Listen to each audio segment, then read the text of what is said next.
Hi, this is Dave. This is my response to a thread put out by Ed at On My Turntable. It's a 6-question 2024 Vinyl Community Recap. I've been making videos for about 3 months, and so far it's been a great experience. I've connected with some kind, music-loving people. I've learned about a lot of great bands that I never even knew existed before. I've received a lot of encouragement from some of the more established vinyl community members. So I just want to thank everybody for welcoming me to the VC. And I'm looking forward to hanging out in this community in 2025. So question 1. What was your favorite purchase pickup of 2024? I had a great year in 2024. There's probably 5 different records that I could put up in the top spot. But for this question, it'll be Townes Van Zandt, High, Low, and In Between from 1972. It's an original Poppy label. 1972 was a great year for Townes. He put out this album and also the late, great Townes Van Zandt. From 1968 to 1972, I think he put out 6 of the best singer-songwriter records ever made. After 1972, Hard Living caught up with him, and he never really maintained that level of excellence. This has some great songs on it. Two Hands, Highway Kind, To Live Is to Fly, which is my personal favorite Townes Van Zandt song that he's ever written. It's got a couple of the fun talking blues numbers, No Deal, Mr. Gold and Mr. Mud. So happy to find Townes Van Zandt on the Poppy label.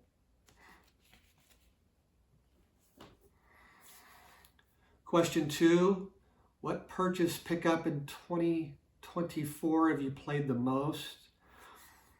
That's a pretty easy question for me.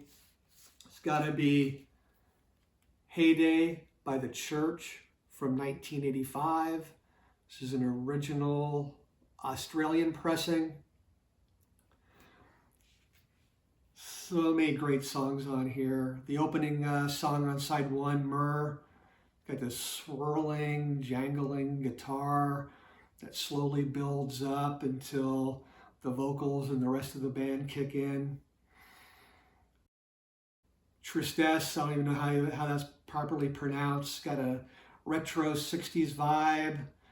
The song Columbus, which is just a straight up-tempo jangle pop song.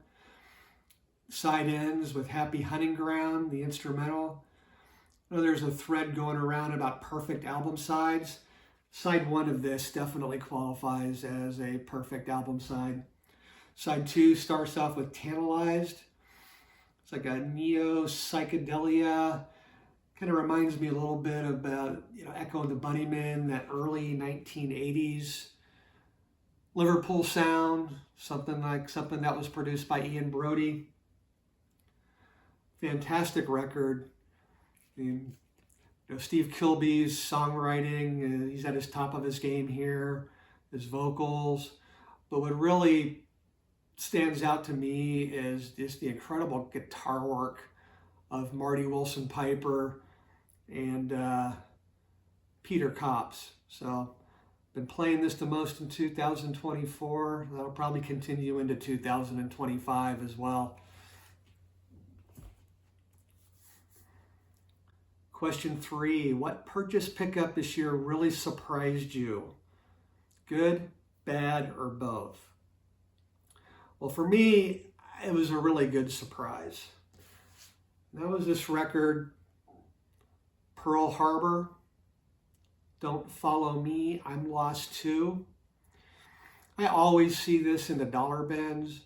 I always pass it up because I'm familiar with her first album with Pearl Harbor and the Explosions. It's an early new wave record. Wasn't really my cup of tea. Didn't do anything for me. So every time I've seen this, I've just passed it up thinking it was going to be the same thing. I was going through the dollar bins at Amoeba. I passed this up again. But then they had the deal where if you buy 3, you get the 4th one for free. So I said, what the hell? I'll just pick this up as my 4th one. Really glad I did. This is far from, the skinny tie new wave album that she did in early '82. This is rockabilly's 50s rock, 60s rock influence with a little bit of country. After her album Pearl Harbor and the Explosions didn't sell very well, Cosmo Vinyl, who's the manager of The Clash, convinced her to leave San Francisco and move to London to make music. So she kind of fell into the orbit of The Clash. She actually married Paul Simonon, the bass player of The Clash. They were married for like 7 years. There's a lot of great musicians on this record that weren't credited. Members of The Clash play on this. Members of Ian Dury's Blockheads play on it. Wilco Johnson does. And it's a fantastic record. Side 1, you got Alone in the Dark and Fujiyama Mama, both the rockabilly rave-ups. I know that later on in the Clash's career, they would bring her up during Clash shows to play Fujiyama Mama. You got Everybody's Boring But My Baby, just straight ahead 50s rock. Cowboys and Indians kind of sounds to me like it could be something that Rose Maddox did back in the 50s. Losing to You, kind of a country heartbreaker. Rough Kids, which is a cover of an Ian Dury song. Out with the Girls, great song. And the song Heaven Is Going to Be Empty, I could definitely tell on that song that she has the Clash backing them up. If Mick Jones was singing on that song, it would fit perfectly on London Calling. So Pearl Harbor, great pickup, still in the dollar bins. Grab a copy of this, you won't be disappointed. Question 4. What new artist or band did you discover in 2024? For me, that'd be the Chills. This is the only album I have so far.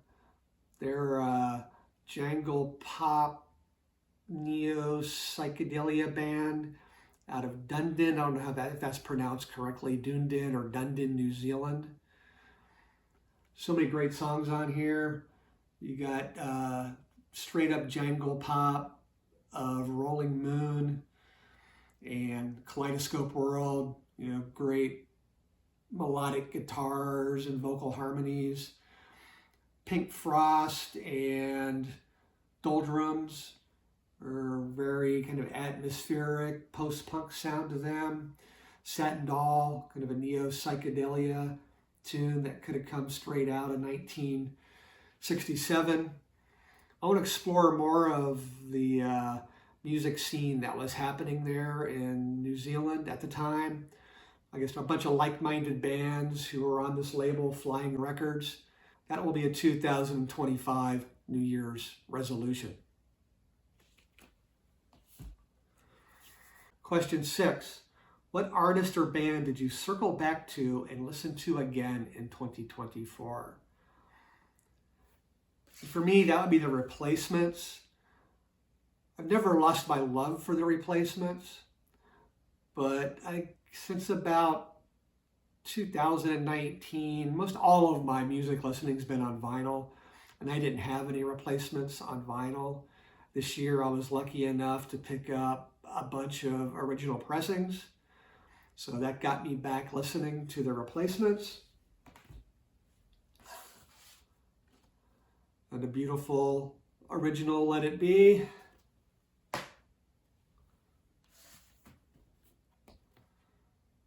pleased to meet me. And Tim. Just had a great time revisiting the replacements, and I'm sure they're going to be on the turntable a lot in 2025. Oops, looks like I forgot to answer question 5. What discography continues to be hard to get? And for that question, I'll go with Townes Van Zandt, especially the originals on the Poppy label. I got lucky this year, found one of those and a couple of the Tomato reissues, which are also pretty impossible to find.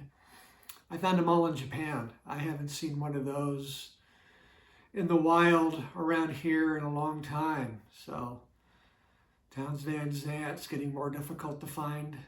Thanks, Ed, for the thread. Thank you for watching. Goodbye.